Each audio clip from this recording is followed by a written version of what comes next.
बेलुका सुत्दाखेरिमा हामीले आरामसँग सुत्न पाउन अलिकति के कुरा पनि डरभर नहुने तालसँग हुरी बतास असिना पानीको पनि अलिकति डर नहुने तालसँग सुत्नु पाएको हामीलाई पनि सन्तोष चाहिँ हुन्थ्यो होला नि 72 बजे कति बताएर म खै के आश भयो र मेरो जीवन त दुःखमा जाने भयो त उनी कृष्णबहादुर चेपाङ 72 वर्षको उमेरमा उनी 6 पटक विस्थापित भइसकेका छन् 4 पटक त बाढी र पहिरोले मात्र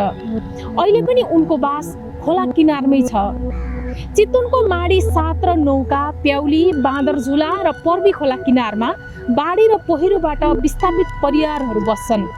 कृष्णबहादुर तिनै मध्येका एक हुन्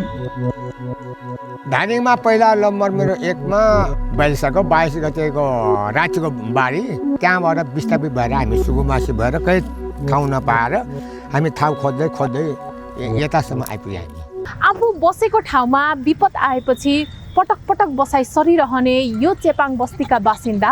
गरिबीको चक्रबाट बाहिर निस्किन सकेका छैनन् शिक्षा रोजगार र सुरक्षाको अभावले किशोर किशोरी बेचबिखनको जोखिममा छन् 2 वर्ष अघि बाँदरझुलाकी एक किशोरी आफन्तकै संलग्नतामा आन्तरिक बेचबिखनमा परिन् आन्टी हुनुहुन्थ्यो आन्टीको छोराको घरमा मेरो छोराको घरमा बस्ने त्यही पढ्ने भन्नुभएको थियो उहाँले अनि त्यही भएर त्यही हुन्छ नि त भनेर म नि त्यसरी नै पुगेको त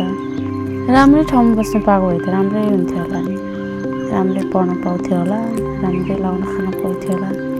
उनीहरूको समस्या यतिमै सीमित छैन उनीहरूले हिंसा वैदेशिक रोजगारका नाममा हुने ठगीको पनि सामना गरिरहनु परेको छ जे गर्दा नि नपुग्ने अनि बुढाले कमाएको पनि जब 10-15 हजारले के पुग्ने अहिले नि त्यही 10-15 हजार हो घर चलाउने नि पुग्दैन त्यही सोचेर गएको झन् आफू त बिजोगमा मान्छेको कुटाइमा बिजोगमा परेर आलोपत्रमा परेर फर्केर आए समयमा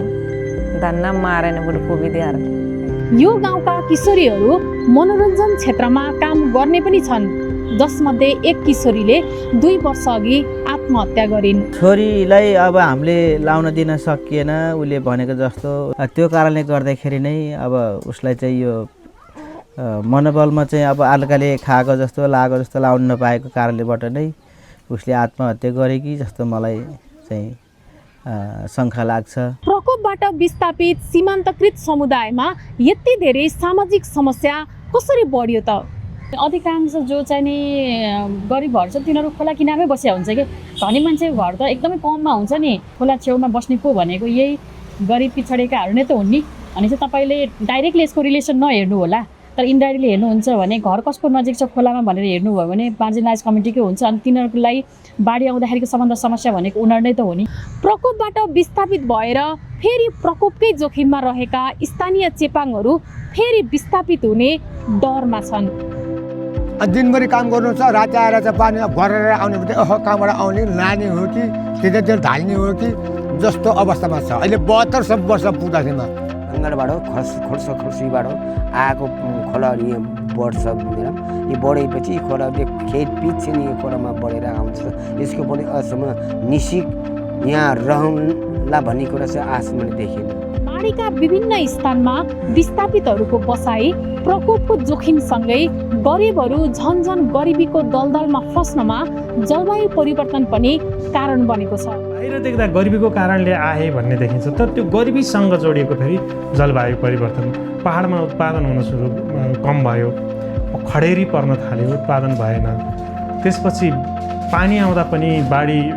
आउने पहिरो आउने कारणले बस्तीहरू बगायो जलवायु जन्य कारणले सृजित समस्या र त्यस सँगसँगै जोडिएको गरिबी र विस्थापनसँग चाहिँ यो मुख्य कारण चाहिँ जोडिन्छ माडीमा रहेको सीमान्तकृत चेपाङ समुदायको गरिबी र सामाजिक समस्याबारे नगरपालिका पनि जानकार छ तर पनि नगरपालिकाले यी समुदायको अवस्था अपेक्षा अनुसार सुधार्न सकेकै छैन